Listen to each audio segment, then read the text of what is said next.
All right, let's open the file on Pearl Harbor. Today, we're not just recounting what happened, we're running an intelligence debrief.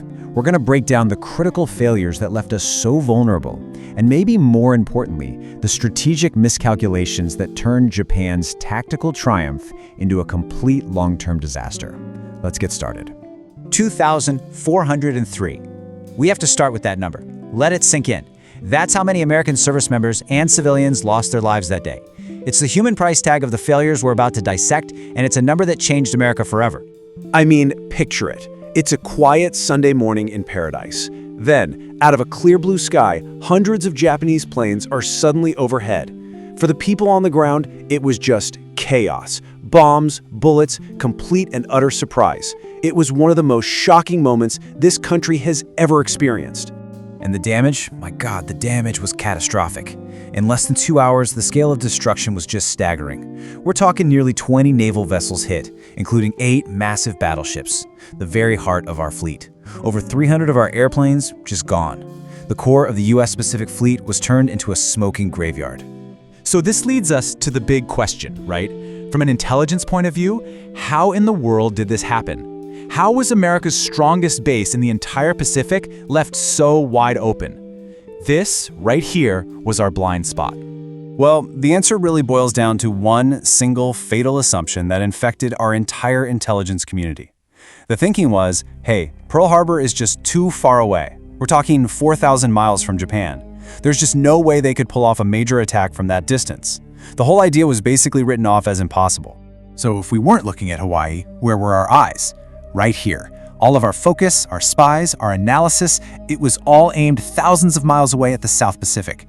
We were watching the Dutch East Indies, we were watching Singapore. It's like we were playing chess and staring at the wrong side of the board, completely oblivious to the real threat sailing straight for us. And this false sense of security had dire consequences on the ground. The whole fleet was tied up neatly right there around Ford Island, basically a perfect set of targets. Our planes were parked wing to wing, making them incredibly easy to destroy. Because we thought we were safe, the base was, for all practical purposes, undefended. We had, without realizing it, made ourselves what one source called an irresistibly easy target. Now, to really grasp our failure, you have to flip the script and understand Japan's motivation. This wasn't just some random attack, no. This was the final move in a long game, born out of years of tension and aimed at a very specific strategic goal. See, this had been building for years. Japan invades China in '37, and the US starts hitting back with economic sanctions. For months leading up to the attack, diplomats from both sides were talking, but honestly they were getting nowhere. Nobody was backing down, and it just became more and more obvious that things were gonna turn violent.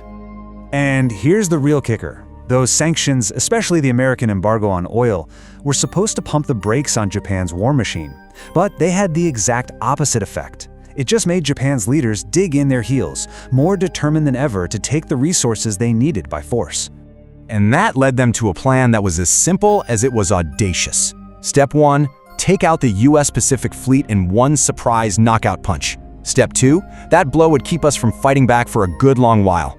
Step 3, with us on the ropes, they could sweep across the South Pacific and take everything they wanted. See, Pearl Harbor wasn't the end goal, it was the key that unlocked the whole Pacific.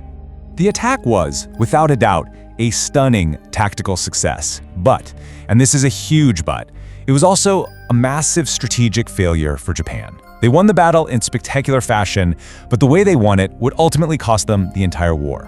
Which brings us to a really important question for this debriefing. We all see those iconic photos of burning battleships, and we just assume total devastation. But did the attack actually achieve its main goal of crippling the Pacific Fleet for good? The answer, which might surprise you, is a clear no. Because just look at what they missed. This is so crucial. By pure dumb luck, all 3 of the Pacific Fleet's aircraft carriers were out at sea. They were not at Pearl Harbor. On top of that, the Japanese planes never targeted the base's oil tanks, its repair shops, or its shipyards. They left behind the very things we needed to get back in the fight.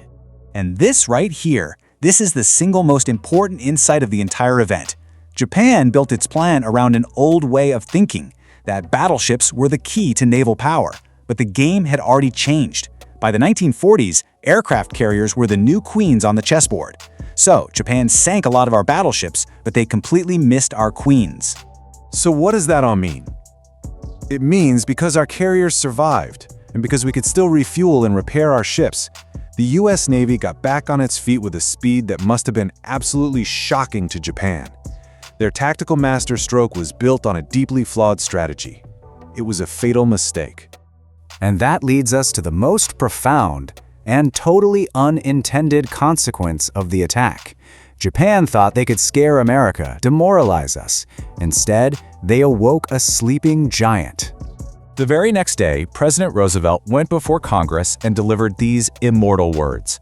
He perfectly captured the shock and the fury of the entire country, and he turned it from a moment of defeat into a powerful call to arms, promising that we would win through to absolute victory. And the response was immediate. I mean, the dominoes just fell one after another. December 8th, we declare war on Japan. 3 days after that, Japan's allies, Germany and Italy, declare war on us. Congress answers back the very same day. Just like that, in the span of 4 days, America went from being on the sidelines to being all in on World War II. And that was the ultimate backfire for Japan. For years, America had been fiercely divided about getting into the war. Pearl Harbor ended that debate overnight. In a flash, it created a unified, enraged, and incredibly determined enemy where one hadn't really existed before. So, we're left with this one last, lingering question. The attack on Pearl Harbor was a textbook military operation, flawless in its execution. But by failing to destroy what truly mattered, and by uniting a nation of 130 million people against them, did Japan's greatest tactical victory actually seal its own ultimate defeat? That's the enduring paradox of Pearl Harbor, a tactical masterstroke that was, quite possibly, the single greatest strategic blunder of the entire war.